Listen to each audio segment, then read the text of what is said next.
आप इमेजिन कीजिए, extraordinary life का क्वेश्चन नंबर 6 है। इसमें आप इमेजिन कीजिए कि जब जैसे आपकी मृत्यु जब भी होगी और आपकी एक समाधि बनेगी, टूमस्टोन बनेगा या समाधि बनेगी या मजार बनेगा, जो भी अलग अलग धर्मों में अलग अलग ये रहता है। अगर आपकी समाधि बनती है और ये विमल कुमार की समाधि है, यहाँ पे विमल कुमार की जगह लिखा हुआ है संतोष गोरे, या यहाँ विमल कुमार की जगह लिखा हुआ है संजय महाजन, या विमल कुमार की जगह लिखा हुआ है दिनेश अरोड़ा। आप एक काम कीजिए, इसके एक रफ सी ड्राइंग बना लीजिए, एक रफ सी ड्राइंग बना लीजिए अपने नोटबुक में। कोई बहुत सुंदर ड्राइंग नहीं रहेगी, लेकिन एक रफ सी ऐसी ड्राइंग बना लीजिए कि आपकी समाधि है, ये दोनों तरफ एक एक गुलदस्ता रखा हुआ है, सुंदर पत्थर, चिकने पत्थर पे आपकी ये समाधि जो है वो बनी हुई है, ये लिखा हुआ है। और उस समाधि पे ये ड्राइंग बना लीजिए अपने नोटबुक में, और वहां पे लिखिए, यहाँ पे विमल कुमार लिखा है, आप अपना नाम लिखिए, और उसके नीचे कौन से साल आप पैदा हुए, कौन से साल आप पैदा हुए वो लिख डालिए। एक डैश दीजिए, कौन से साल आप पैदा हुए वो लिखिए, ये डैश दीजिए, ठीक है। और अगर 90 की आयु में आपकी मृत्यु होती है, चलिए अगर आपको लगता है 90 ज्यादा हो गया, तो 80 की आयु में अगर आपकी मृत्यु होती है, तो वो कौन सा साल रहेगा वो साल लिखता है। तो आपका नाम, आपका जन्म वर्ष, और 80 की उम्र में मृत्यु होती है तो आपका मृत्यु वर्ष वहां पर लिखना है, ठीक है, लिखना है। और अब मैं यहाँ शेयरिंग स्टॉप कर रहा हूं।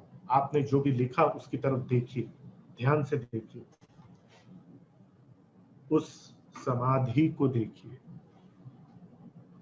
जो भी आपने अच्छी बुरी जैसे भी ड्राइंग की होगी उस समाधि को देखिए, उस पर अपना लिखा हुआ नाम पढ़िए, पढ़िए लिखा हुआ नाम, कौन से सन में आप पैदा हुए वो देखिए, और कौन से सन में आप पास ऑन हो जाएंगे, शरीर छोड़ेंगे, वो देख लीजिए। उसके बीच के डैश को ध्यान से देखिए, उसके बीच में जो डैश आपने बनाया उस डैश को ध्यान से देखिए।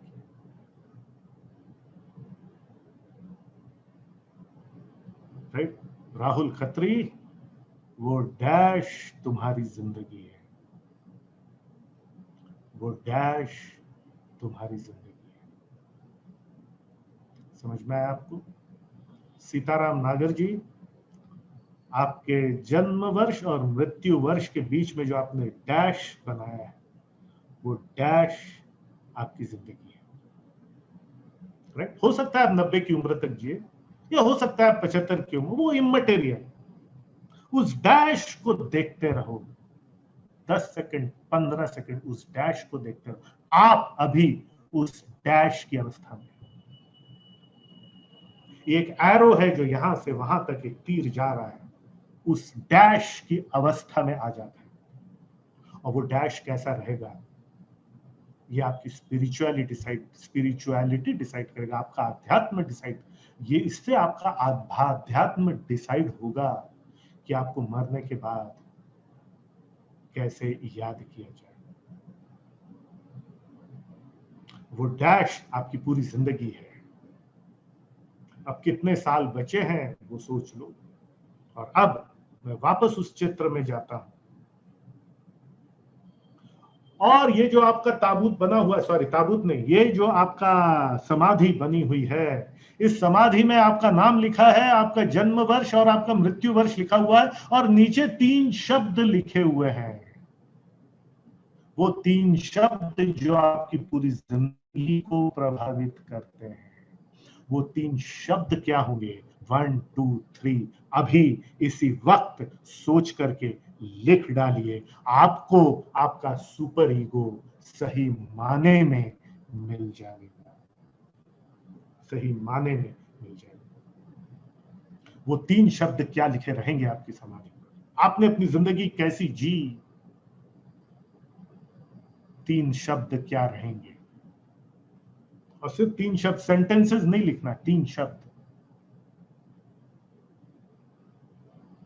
लिख डालिए। आपको 5 मिनट का समय देता हूं, सोचिए, इस एक्सरसाइज की गहराई को समझिए। आज शाम को सोच के रखना, आपकी समाधि है, मैं एक और एक्सरसाइज भी देता हूँ। यस मृत्युंजय, मैं आता हूँ आप तक। एक और एक्सरसाइज भी मैं देता हूँ कि आपके मरने के बाद आप पर जो है टाइम्स ऑफ इंडिया में आप पर एक लेख छपता है। ये एक्सरसाइज भी आप कर सकते हैं। जस्ट इसको सुन लीजिए, नोट कर लीजिए कि आपके मरने के बाद आपके जीवन पर टाइम्स ऑफ इंडिया में या लोकमत टाइम्स में आपके ऊपर में 100 शब्दों का एक आर्टिकल आता है कि भाई ये ऐसे व्यक्ति थे, ये रहे, ये जिए, ये चले गए और इनका जीवन की ये उपलब्धियां रही। वो आर्टिकल क्या आप चाहेंगे कि छपे? उस आर्टिकल में कौन से शब्द, कौन से सेंटेंसेस होने चाहिए? वो 100 शब्दों का आर्टिकल लिख दो। ये पहले मैं ये एक्सरसाइज करवाया करता था, लेकिन अब कई लोगों को लिखने में दिक्कत होती है 100 शब्दों का आर्टिकल कि मेरे मरने के बाद मेरे बारे में वो आर्टिकल क्या छपेगा। वो आर्टिकल अभी से लिख डालते हैं ना, अभी से लिख के दे देते हैं ना घर वालों की, मेरे मरने के बाद ये छपवा देना, मेरी जिंदगी ऐसी रहेगी, काम आसान कर दिया तुम्हारा। नहीं तो कौन लिखते बैठता हम पे, हमने अभी से ही लिख दिया। ये भी एक एक्सरसाइज हो सकती है कि तुम्हारे मरने के बाद तुम्हारे स्मृत्यर्थ एक लेख छपता है न्यूज़पेपर में, वो लेख कैसा होना चाहिए, ये पूरा तुम्हारा सुपर ईगो डिफाइन कर देगा। यस, कौन से 3 शब्द आपने लिखे और क्या आपको समझ में आया? मृत्युंजय कुमार बोलिए प्लीज।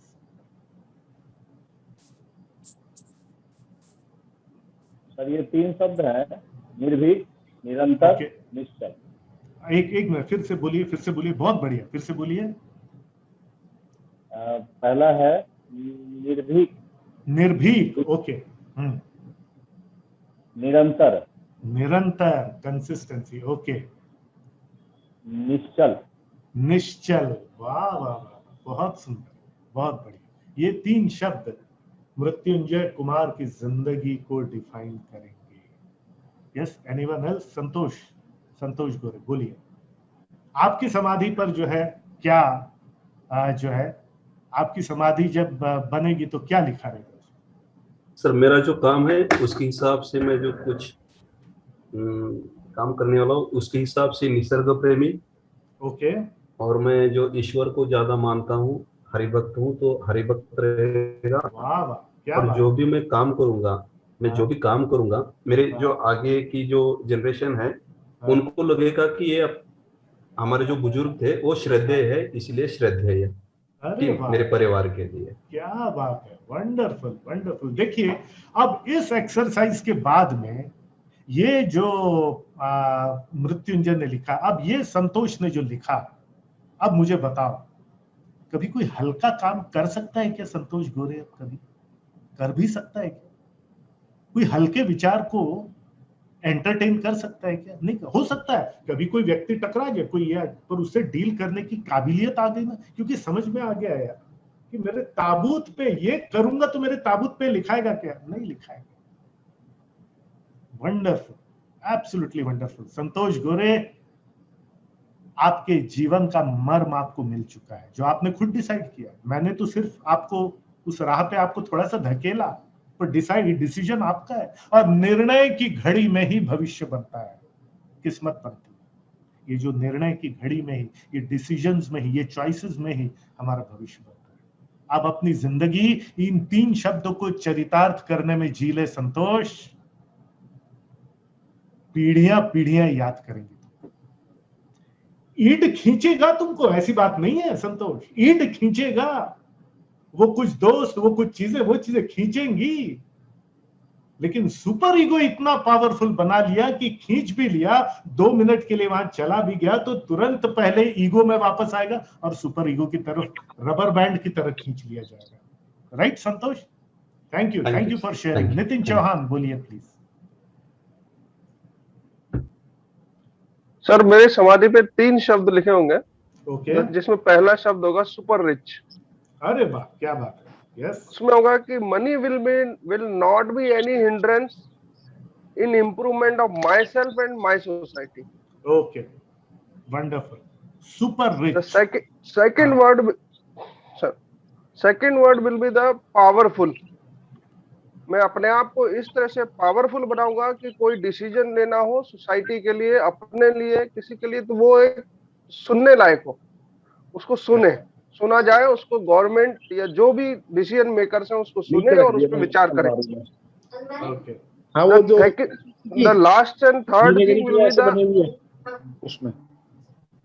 तीसरी चीज जो सर होगी वो होगी विजनायर, कि एक ऐसा अच्छा। विजन डेवलप करके जाऊंगा, एक छोड़ के जाऊंगा कि जिससे कि लोग उसको विजन को कंटिन्यू करके आने वाली जनरेशन उसको फॉलो करें और उसके अकॉर्डिंग आगे डेवलपमेंट के लिए कुछ विजन्स, नए बड़े विजन्स तैयार करें, मेरे से भी बड़े विजन तैयार करें sir. Brilliant brilliant brilliant Nitin Chauhan, अब ये आपको ये 3 शब्द आपकी जिंदगी का मर्म आपको मिल गया, राइट? और ये मर्म आपको किसने दिया? आपने स्वयं नहीं दिया, अपने आप को जब आत्म मंथन किया तो समझ में आया कि मुझे क्या चाहिए लाइफ में। ये होती है जिंदगी, हल्की चीजों में तो कोई भी, और इसीलिए हल्के लोगों के साथ ज्यादा बहस भी करने की जरूरत नहीं है। कुछ लोग नहीं समझते हैं, नहीं समझेंगे, कुछ लोग समझ के भी नहीं समझेंगे, क्योंकि वो सब नहीं करना चाहते जो तुम करना चाह रहे हो। तो बहस मत करो, जा आप अपने इसमें जियो, क्योंकि कई लोग इडियट्स के साथ बहस नहीं करना चाहिए। आप अपने लेवल तक उनको लाने की कोशिश करो, अगर नहीं समझते आप अपने राह पे जाओ। हर गाली का जवाब देने की जरूरत नहीं है, हर कमेंट का जवाब देने की जरूरत नहीं है। तो आप समझो, कई लोग आपके रिएक्शन के लायक भी नहीं। मेरे फेसबुक ऐड पे कई लोग ऐसा कुछ कुछ लिख देते हैं, आपने भी कभी देखा होगा, आपने देखा होगा। Right sir, right sir. ठीक है, हर जी। चीज का रिएक्ट करने की जरूरत नहीं है। सो अब नहीं है, वो समझो, एनर्जी लॉस है वहां पे सर। बस अरे उसके साथ मैं बहस करूं, उसके साथ मैं बहस करूं। तो अगेन वही मैं बोल रहा हूं। सो जो समझता है अच्छी बात है, पर हाथी चले बाजार कुत्ते भौंके हजार, ये हमारे यहाँ के एरिया में ये कहावत बहुत प्रसिद्ध है। सही सर, उसी अपनी धुन में ही चलना चाहिए। हाथी चले बाजार कुत्ते भौंके। वो हाथी जब बाजार में चलता है, कुत्ते भौंकते, हाथी ध्यान देता है कि उन पे? हर कुत्ते से लड़ता है क्या? नहीं लड़ता। नहीं सर, नहीं सर। क्योंकि हाथी को पता है एक टांग उसने ऐसी की तो कुत्ता कहां दूर जाके फेंकाएगा, पर फिर भी उनसे झगड़ता नहीं, राइट? इससे मतलब मैं तुमसे कहना क्या चाह रहा हूं, ये जब 3 शब्द मिल गए ना, तो मुझे ये भी पता चल जाता है यार कौन लोग झगड़ने के लायक भी नहीं है, सुनने के लायक भी नहीं है। बहस किससे करना, किससे नहीं करना, वो व्यक्ति मेरी थूक के लायक भी है कि नहीं है, वो मेरे ये सर अकाउंटेबल पार्टनर हमें गाइड करता रहेगा समय समय पे। आप जैसे मेंटोर गाइड करेंगे sir. Thank you sir. Thank you Nitin. तो अगेन इससे देखो, ये जिंदगी की इतनी बड़ी सौगात हमने अपने आप को दे दी है कि अब मुझे मेरे लाइफ का फोकस मिल गया है, बाकी सब बेईमानी है, बाकी सब बेईमानी है। अब एक व्यक्ति का दूसरे व्यक्ति से कोई कंपैरिजन हो सकता है कि नहीं हो सकता? मेरा अपना सुपर ईगो है, आपका अपना सुगर। मैं आपको आपके सुपर ईगो में मदद करूं, आप मुझे मेरे सुपर ईगो में मदद करें। मैं कभी संतोष गोरे बन ही नहीं सकता, मैं कभी राहुल खत्री नहीं बन सकता। ईश्वर ने मुझे, हाँ मैं सर्वश्रेष्ठ अजय शेष बन सकता हूं, और उसमें राहुल खत्री मेरी मदद करेंगे। राहुल खत्री कभी अजय शेष बन ही नहीं सकता, ऊपर वाले ने सबको अलग अलग बना के रखा है। मैं कभी आकाश खत्री बन सकता हूं कि नहीं बन सकता भाई? मैं एक मिमिक्री आर्टिस्ट बन सकता हूं ज्यादा से ज्यादा, पर मैं आकाश खत्री कभी बन सकता हूं कि नहीं? मेरा अपना, हाँ आकाश खत्री के सुपर ईगो को, अगर मेरा अपना सुपर ईगो है तो आकाश खत्री के सुपर ईगो की मैं इज्जत करूंगा, उसकी मदद करूंगा, उसका अकाउंटेबिलिटी पार्टनर बन सकता हूं। लेकिन यही जब ईड में क्या होता है कि हम सब एक दूसरे को कंपेयर करते हैं, हम सब एक दूसरे को इनडायरेक्टली अपने आप को सुपीरियर स्थापित करने की कोशिश करते हैं। अरे कोई किसी से सुपीरियर नहीं होता, सब अपने आप में सुपीरियर है, सब अपने आप में वर्ल्ड क्लास है, जैसा कि ऊपर वाले ने भेजा। यस कुलभूषण गुप्ता जी बोलिए प्लीज। सर हेलो, बोलिए। मैं अपने लक्की किस्मत वाला, हाँ वो मैं हुई। ओके, मिलनसार। अच्छा, और तीसरा खुश मिजाज। खुश मिजाज, क्या बात है, क्या बात। किस्मत वाला, खुश मिजाज, और तीसरा शब्द क्या बोला आपने? मिलनसार। मिलनसार, खुश मिजाज, किस्मत वाला, खुश मिजाज और मिलनसार। बस आपकी जिंदगी का ये मर्म है। अब जिंदगी अपनी इस तरीके से, ये 3 शब्द आपको हर जगह आपको गाइड करेंगे, ये करेंगे। और कहीं अगर थोड़ा प्लस माइनस हुए तो अब अकाउंटेबिलिटी पार्टनर है। यस परेश बोलो। लोखंडी पुरुष।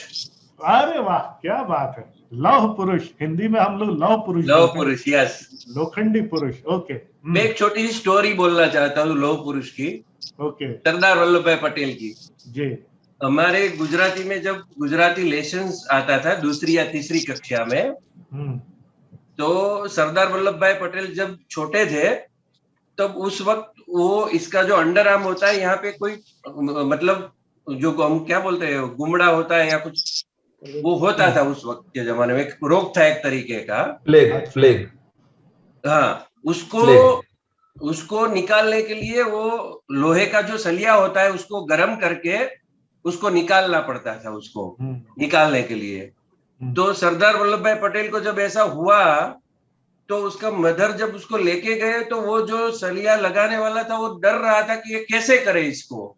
तो सरदार वल्लभ भाई पटेल ने खुद वो सलिया लिया, लगाया और उसको निकाल के दे दिया। वो जो बामलाई बोलते थे उसको, पता नहीं है वो कोई भी रोग था वो उसको, तो वो इतने मजबूत थे उस सरदार वल्लभ भाई उस वक्त के, अड़ग थे, उसका क्लियर था कि उसको कोई ये नहीं कर सकता है। तब से वो क्लैरिटी थी जो जिसने हमारे देश को एक कर दिया सबको मिला के। क्या बात है, क्या बात है। यस यस यस, उस बंदे को अपना सुपर ईगो पता था और इसीलिए ये सब पूरे अचीवमेंट्स हुए।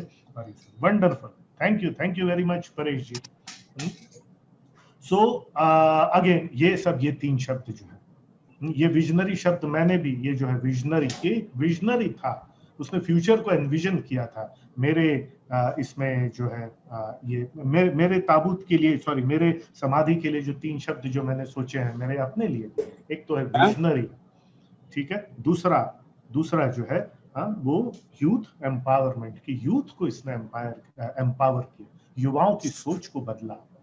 एक तो विजन था, एक विजनरी आदमी था, दूसरा युवाओं को बदला, तीसरा नेशन बिल्डर, इस देश के एंटरप्रेन्योर को, इस देश के यूथ को इतना मजबूत बनाना चाहता हूँ। और सोच पे काम हो गया तो समझो बाकी सब। आज हम क्या कर रहे हैं, सोच पे काम कर, सोच पे काम होगा तो एक्शन होगा, राइट? क्योंकि कोई चीज 3 बार बनती है, एक बार सोच में, दूसरी बार फिर कागज और प्लानिंग में जो आज आप कर रहे हैं, और फिर रियलिटी। तो ये 3 शब्द मैंने भी अपने जो है आपके साथ में शेयर किए हैं।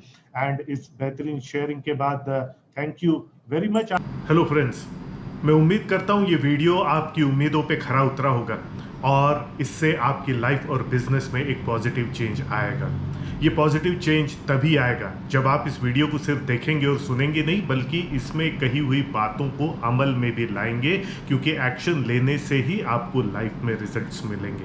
किसी भी अन्य जानकारी के लिए, हमारे दूसरे ट्रेनिंग प्रोग्राम्स के लिए, हम और आप लॉन्ग टर्म कैसे जुड़ सकते हैं, इन सब की जानकारी के लिए यहाँ पर दिया हुआ जो हमारा वेबसाइट पोर्टल है ajayshesh.in, उस पर जाएं और सभी जानकारी आपको मिलेगी। आपके उज्जवल भविष्य की, बिजनेस की, लाइफ की मैं कामना करता हूँ। बहुत बहुत धन्यवाद।